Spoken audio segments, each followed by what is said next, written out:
कसं आहे मंडळी, एक नवीन व्हिडिओतून सगळ्यांचं स्वागत आहे. पण आपलं मागं मशीन आपल्याला आज गहू काढायला जायचं आहे. ज्या ठिकाणी गहू काढायला जायचं आहे ना, त्या ठिकाणी एक भारी वस्तू आहे. तर तुम्हाला पुढे दाखवतो. हे आपले आकाश भाऊ कुठं पण बसता कवा पण.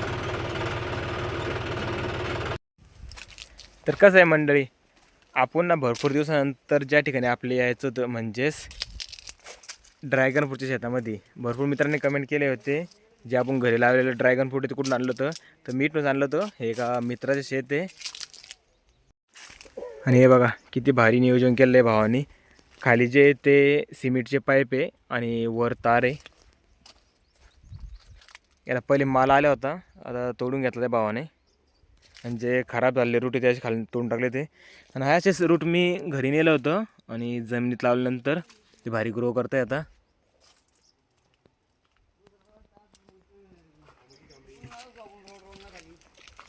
आणि आपले सोनू भाऊ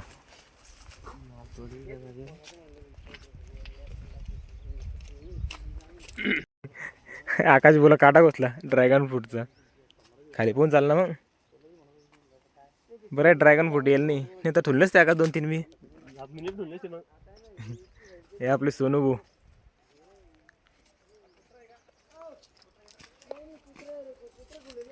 भरपूर मध्ये सपोर्ट त्यांनी इंगल पण लावलेलं आहे. तर भावांनो मी काय केलं आहे, जे कट केलेलं एक्स्ट्राचं त्यानं रूट होतं ते मी घेतलं आहे. कारण की मागच्या वेळेस जाऊन व्यास गेलं तर कट केलेलं घरी नेलं आणि लावून दिलं. ते भारी ग्रो करतं आहे. याला पण आपण परत घरी नेल्यावर लावून देऊ.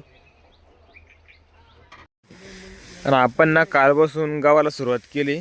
म्हणजे आपण ह्या सीझनचे फर्स्ट टाईम गहू काढणं चालू केली. काल जे ते मशीन चालू करायला वेळ झाला तर हा गहू थोडासा बाकी राहिला. तरी पण आम्ही 14 ते 15 पोतड्या काढल्या. आणि भुसबा किती बारीक आहे. गाईसाठी ढोरासाठी भूस एक नंबर आहे.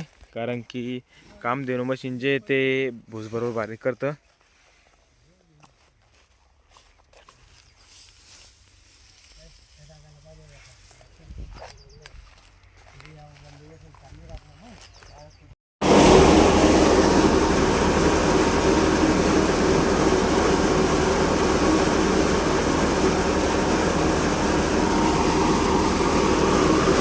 गावाची क्वालिटी बघा किती भारी आहे रे.